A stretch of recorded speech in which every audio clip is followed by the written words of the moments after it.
비자나무와 동백나무가 울창하게 들이운 숲속에 감춰진 정원. 오래전 한 선비가 은거했던 별서 정원입니다. 숲이 너무 좋죠. 네, 너무 좋아요. 이 잘 피는 느낌? 네. 이것도 굉장히 길도 예쁘고. 네, 인위적인 부분이 없으니까 더 멋지게 느껴져요. 아름다운 정원은 조선시대부터 수많은 예술가들에게 영감을 불어넣었습니다. 저는 이제 이 12경을 한번 디지털 아트로 재현을 하고 싶어요. 그래서 이제 현대에 재해석된 백운동 12경은 어떤 모습으로 태어날까? 디지털 빛으로 다시 태어나는 거죠. 미디어 아티스트 이이남의 손끝에서 사진 속에 담긴 정원에 생동감이 더해지고, 서양화가 한의원의 스케치를 통해 200여 년 전 초이 선사가 수묵으로 그렸던 정원의 모습이 새롭게 되살아납니다. 처음에 여기 백운동 원림에 왔을 때 몇백 년 전에 그 시간 전으로 되돌아간다 느낌이 들었어. 그 조선시대 때의 무릉도원에 온 느낌? 이 유려한 풍경 앞에서 저절로 붓을 꺼내 들고 100여 편이 넘는 시와 그림을 남겼던 시인 묵객들. 그들과 같은 마음을 화폭에 담습니다. 세계 어디 내놔도 이렇게 아름다운 그 그윽한 아름다움이 있는 데가 그렇게 많지는 않은 것 같아요. 그래서 잘 보존되고 많은 사람이 사랑하는 그런 공간이 되었으면 합니다. 흰 구름이 피어오른다는 월출산 아랫마을 강진 백운동. 세속에서 한 걸음 떨어져 있는 듯한 이곳에 조선의 선비들이 꿈꿨던 정원이 있습니다. 호남의 3대 정원으로 꼽히는 강진 백운동 원림. 월출산이 품고 있는 그 비밀의 정원을 찾아갑니다.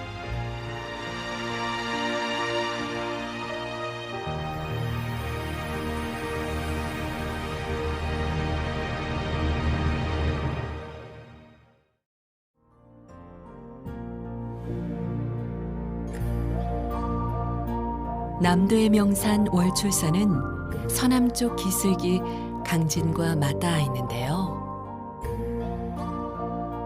마을과 그리 멀지 않으면서도 또 마을과는 완전히 구분되는 자리에 350여 년 전 백운동 정원이 터를 잡았습니다.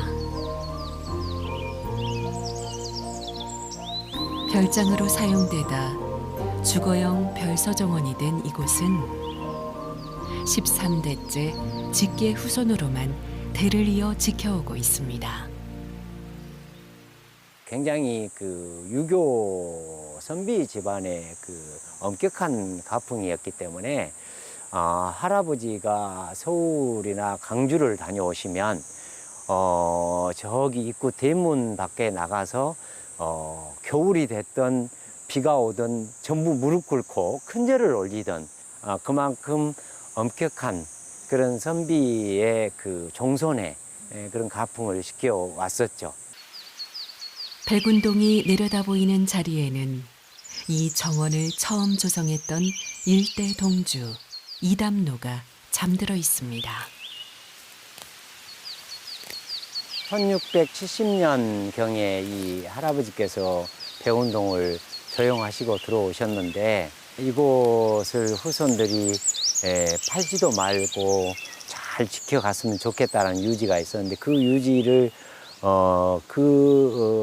기나긴 시간 동안에 지키기가 어려웠죠. 한국전쟁 등을 거치면서 한동안 방치됐던 정원은 몇 년 전부터 13대 동주가 다시 기거하며 관리하고 있습니다. 아이고 우리 정부님 수감대 내려오셔서 고생 많이 하네. 나 때문에 정부된 죄로 아주 일꾼처럼 열심히 해줘서 미안하고 고맙네. 정원의 주인이 돌아오면서 최근엔 사람들의 발길도 이어지고 있는데요. 잘 알려지지 않았던 정원은 단번에 눈길을 사로잡습니다. 월출산 밑에 있는 정원이 굉장히 멋있고 또 주변에 계곡들까지 시원하게 있어서 참 좋았습니다. 숲이 많이 우거져가지고 뭐 서세원하고 부영동하고 3대 뭐 정원이라고 그러는데 여기가 가장 좋은 것 같습니다. 1812년 우연히 이곳에서 하룻밤을 머물렀던 다산 정약용도 백운동 정원에 반하고 말았습니다. 다산은 이곳의 경치를 예찬하며 시를 썼는데요. 12가지 풍광에 대해 연작시를 남겼습니다. 그 시들을 엮어 당시 백운동주에게 선물했던 백운첩이 지금도 전해지고 있죠. 이 백운동도는 같이 왔던 초이선사가 그림을 그려서 여기에 첩을 한 것입니다. 다산이 제자였던 초이선사에게 그리게 했던 백운동도. 이 그림을 토대로 지금의 백운동 정원이 복원 정비되었습니다. 다산 정약용이 백운첩에서 첫 번째로 선고받던 비경, 월출산 옥판봉. 저기 올려다 보이는 곳이 옥판봉입니다. 신선이 머무는 곳이라 하여 정선대라 불리는 정자가 옥판봉이 가장 아름답게 보이는 곳에 자리하고 있습니다. 이곳 월출산을 올라갔었는데 날이 추워서 정상을 등정하지 못하고 다시 내려왔다. 7년 후에 이곳을 다시 오셨다가 그 예전의 그 생각과 현재의 감회를 적은 것을 이렇게 옥판봉이라는 시로 짓고 직접 선물로 주셨습니다. 오솔길 가득 짙은 그늘을 들이우며 초록빛을 뿌리는 동백나무숲. 천연림인 이곳은 다산이 꼽은 백운동 정원의 두 번째 비경입니다. 이 동백숲 꽃이 3월 정도에 피면 이 계곡 전체가 선홍빛으로 물들어서 경치가 아주 뛰어납니다. 동백숲 너머에는 가을이면 단풍으로 물든 물방울이 붉은 옥구슬처럼 부서지는 계곡이 흐릅니다. 계곡 깊숙이 들어서면 바람이 깎고 세월이 덧칠해 놓은 푸른 바위, 창하벽을 만날 수 있습니다. 보기 드문 난입니다. 콩난이 이 바위 이끼에 이렇게 스며들어서 마치 나무 같기도 하고 바위 같기도 하고, 문정희 시인은 이곳에 와서 바위도 시를 품었다고 저한테 얘기를 해주고 가셨는데, 자연의 시를 정말 품어서 얘기해주고 있는 것 같습니다.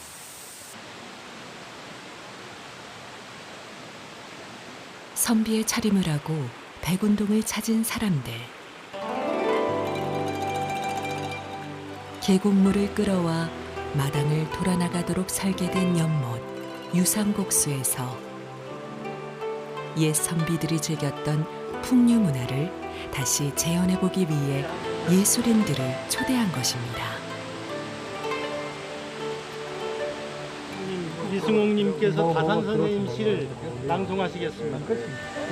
유상곡수 담장 뚫고 6굽이 흐르는 물이 고개 돌려 담장 밖을 다시 나간다. 어쩌다 온 두세 분 손님이 있어 편히 앉아 술잔을 함께 비우네. 흐르는 물줄기에 술잔을 띄워 시와 함께 나누는 유상곡 수연은 유서 깊은 정원 문화이자 선비 문화입니다. 단지 술을 먹고 취하는 게 아니라 거기에 시가 있고 거무고 연유가 있고 하기춤을 추고 그래서 그런 풍류 문화가 이 시대에 우리가 포기하면 바람결이거든요. 풍류, 흐르는 바람이기 때문에 우리가 전통 문화를 가지고 이 시대에 어떻게 호흡할 건가.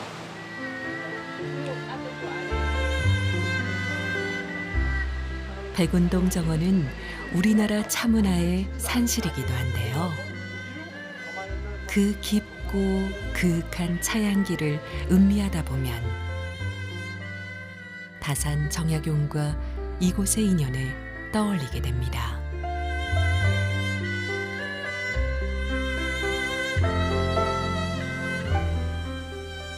(1801년) 강진으로 유배된 정약용은 18년 동안 이곳에서 500여 권의 책을 집필하며 실학을 집대성했는데요.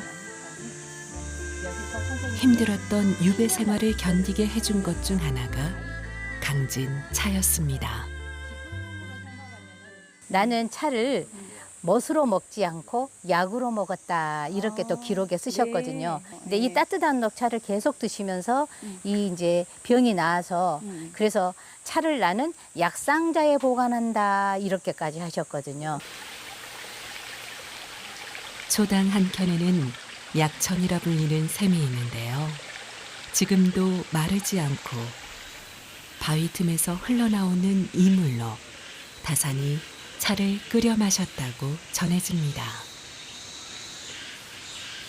이 물을 딱 떠서 마시니까 나의 심장까지도 모든 것이 그냥 깨끗해진 것 같고 세상을 바라보는 것도 너무 깨끗하니 바라보고 눈이 맑아지고 이런 것으로 딱 생겼다.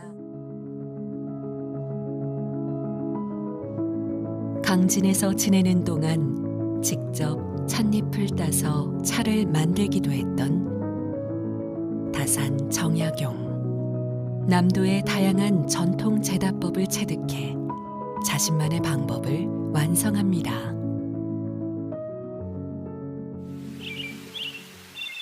예로부터 대나무 숲에서 자라는 차는 최고로 쳤는데요.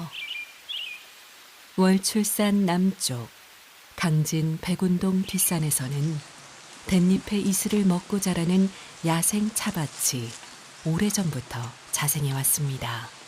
야생의 생태 속에서 자란 차들은 자연스럽게 숲의 나무들이나 대나무들이 그늘을 형성을 해주어서 차의 어떤 감칠맛, 부드러운 맛을 상승을 시켜주지요. 이 찻잎을 이용해 강진에서는 200여 년 동안 다산의 독특한 제다법으로 차를 만들어 왔습니다. 백운 옥반차는 4등급으로 나누어지는데요. 채취 시기하고 제조 방법에 따라서 맥차, 작설, 모차, 기차 이렇게 나누어집니다. 차를 등급을 나눈 것도 아마 우리나라에서는 최초의 시도였어요. 체엽 시기에 따라서 솥의 온도가 달라져요. 차를 만드는 솥의 온도를 달리해서 차를 만듭니다, 저희가. 다산의 막내 제자이자 백운동 정원의 9대 동주였던 이시연을 통해 대대로 전해진 제다법은 우리나라 최초의 차 브랜드 백운옥판차를 탄생시켰습니다. 당시는 일제강점기여서 이제 우리 땅에 난 차가 일본 차로 둔갑하던 시절이었어요. 그래서 우리 고유의 상표를 최초로 붙였고, 그리고 시기가 일제강점기여서 우리 차의 자존심을 지킨 그런 독립의 어떤 여문을 담은 그런 차였죠. 백운옥판차 포장지 뒷면에 한반도 모양의 꽃을 그려놓고 해방의 봄 소식을 기다린다는 문구를 적은 것입니다. 우리 차의 역사를 써온 강진 백운동. 그 뿌리는 지금은 석탑만 남아있는 이 터에서 월남사의 승려들이 차를 다리던 고려시대까지 천년의 세월을 거슬러 올라갑니다. 월남사지 3층 석탑 아래에서 고려시대의 차 맷돌이 발견되었습니다.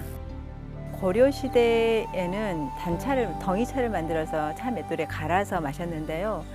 바로 이제 고려시대에도 이 월남사지 3층 석탑 또 월남사 이 근처에서 차 문화가 굉장히 발달했다는 것을 증거하는 것이지요. 월남사지 옆에 자리 잡은 초가. 백운동 종가의 후손인 이한영이 강진의 뿌리 깊은 차 문화에 다산의 가르침을 더해 만든 백운옥판차의 산실입니다. 당시에는 크게 조명받거나 각광을 받지는 못했지만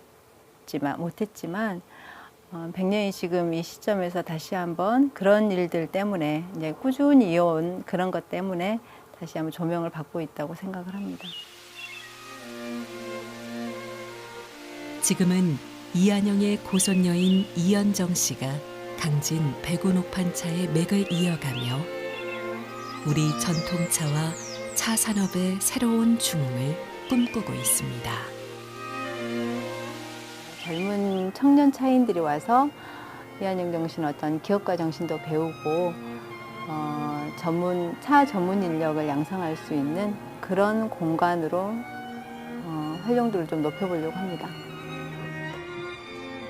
우리나라 차 문화의 중요한 성지로 새롭게 조명되고 있는 강진 백운동. 아름다운 전통의 가치를 느낄 수 있는 역사와 문화의 깊고 그윽한 향기가 전해지는 곳입니다. 요즘처럼 이 어려운 이런 여행하기도 어려운 시기에는 힐링할 수 있는 공간이 바로 이 백운동 원림이고 또 강진군이라고 생각을 합니다. 강진에 많이 오셔서 힐링하고 가시기 바랍니다. 월출산 옥판봉 남쪽 자락에 100여 년 동안 비밀의 정원으로 남아있다 다시 문을 연 강진 백운동 원림. 이곳에서는 한국 전통정원의 안목과 철학, 그리고 우리 문화의 감성적 깊이를 느낄 수 있습니다. 천년의 차양기가 흐르고 조선의 선비들이 꿈꿨던 이상세계가 눈앞에 펼쳐지는 곳. 조선 최고의 실학자 다산이 사랑했던 강진에서는 함께하는 모든 순간이 간직하고 싶은 역사가 됩니다.